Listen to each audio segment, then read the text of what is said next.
हे काम योग्य चाललेलं नाही हे निश्चितच आहे, कारण ब्रेकर, कटर किंवा मुळे मारणे ह्या पुरातत्व खात्याच्या नियमात न बसणाऱ्या गोष्टी इथं केल्या जात आहेत. तसंच आता शिखर वगैरे ज्याचं हे कोटिंग काढलं गेलं आहे ते पण दिसतंय की ते आत देवळाला मंदिराला धोका देणार आहे. त्यामुळे हे पण काम चुकीचं होतं हे स्पष्ट दिसते. मंदिराचं त्यामुळे निश्चितच नुकसान होत आहे. हे नुकसान करण्यामागे उद्देश काय आहे हेच समजत नाही आहे. अंबाबाई मंदिराचं देवीच्या मूर्तीचं संवर्धन करताना ब्रश लावू नका, हे लावू नका, हे लावू नका असं सांगितलं होतं. हो, काय काय सांगितलं होतं आणि त्याच्या विरोधात कृती काय काय होतं? मंदिराचा आतल्या गर्भगृहातला रंग आम्ही ह्यापूर्वी काढून घेतला आहे. त्यावेळी आम्हाला दिलेल्या सूचनांमध्ये साधा तारेचा ब्रशसुद्धा वापरू नका इतपत सूचना दिल्या होत्या. आणखीन ते केमिकल जे वापरलं ते पण योग्य म्हणजे आर्किओलॉजिकल सर्वे ऑफ इंडियाच्या केमिकल लॅबोरेटरीमधनं तपासून घेऊन ते वापरा असं सांगितलं गेलं. पाण्याचं प्रेशर वाढवू नका, कमी प्रेशरमध्येच स्वच्छ करा आणि करताना कुठलेही टोकेरी गोष्ट वापरू नका इतक्या सूचना दिल्या होत्या. पण इथं तर आता ब्रेकर, कटर या गोष्टीचा वापर केला जातो आहे. ठोकाठोकी मोठ्या प्रमाणात केली जाते. हे निश्चितच मंदिराला नुकसानकारक आहे. हे दिलेल्या पूर्वीच्या सूचना आणखीन आत्ताचं घडणाऱ्या घटना. अस्तित्वाचा प्रश्न ज्यावेळी याआधी निर्माण झाला त्यावेळी मंदिरातील मूर्त्या असतील किंवा महत्त्वाच्या ऐतिहासिक वस्तूंचं संरक्षण केंद्र श्रीपूजकांनी केलेलं आहे. आता एकूणच ही सगळी तोडफोड पाहताना काय नेमकं वाटतंय तुम्हाला किंवा कशा पद्धतीच्या हे करत असताना हे चुकीचं केलं जातं हे निश्चित आहे. त्या संदर्भात आपण कायदेशीर कारवाई करायचे चालू आहे, प्रोसिजर चालू आहे. काही दिवसातच त्याचे परिणाम दिसून येतील.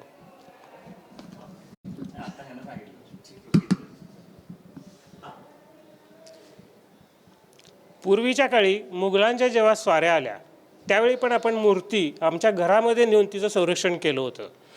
त्यानंतर ज्या मूर्तीला आहे मंदिराच्या गाभाऱ्यात आत पूर्वी कलर दिला गेला होता तो पण काढून आपण जेवढं मूर्तीच्या संरक्षणाकरता प्रयत्न करता येतील तेवढे सगळे केले होते. त्यानंतर आता हे जे काम चालू आहे हे निश्चितच त्यावेळेपेक्षा मंदिराला नुकसान करणारं, फायदेशीर ठरणारं तर निश्चितच नाही आहे, नुकसान करणारं निश्चित आहे. त्यामुळे त्याच्यावर कारवाई होणं हे गरजेचं आहे आणि योग्य ती कारवाई आम्ही चालू करतो आहे.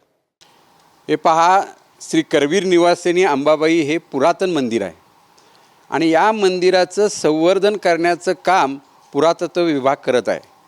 पण पुरातत्व विभागाची जी काही तज्ज्ञ मंडळी आहेत ही तिथं कोणच हजर नाहीत. निव्वळ कामगारांच्या भरोश्यावर ह्या मंदिराचं संवर्धनाचं काम चालू आहे.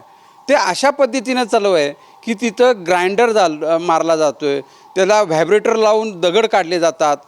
तुम्ही जर बघायला गेला तर आई अंबाबाईच्या माथ्यावर मातृलिंग आहे, तिथली जर अवस्था बघितली तर संपूर्ण दगड काढलेले आहेत, कळस ढिला झालेला आहे, त्यातनं पाणी गळत आहे. ही सगळी वाईट परिस्थिती बघितली तर या पश्चिम महाराष्ट्र देवस्थानचे अध्यक्ष तथा जिल्हाधिकारी आणि सचिव नेमकं करतात काय? ह्यांचं सुपरविजन कोण नाही.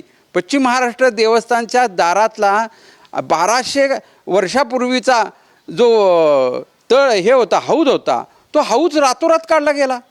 मग हेरिटेज जे काही वास्तू आहेत, ह्याचे जे काही अवशेष आहेत हे कुठं नेले, कुठं टाकले, कुणाच्या परवानगीने हे उखडलं, ह्या सगळ्याचा तपास होणं आवश्यक आहे.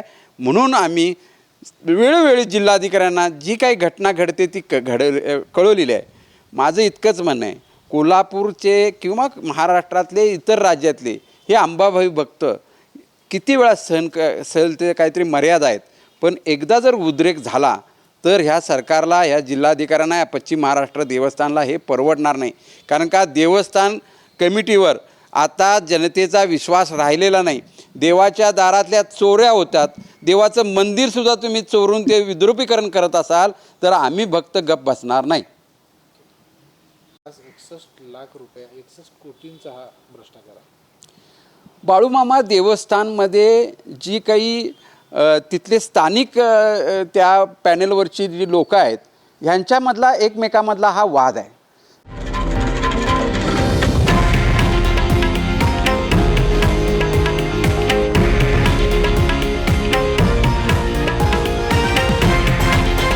हे आहे देशातील नंबर 1 न्यूज नेटवर्क आणि आपण पाहत आहात TV9 मराठी, एकमेव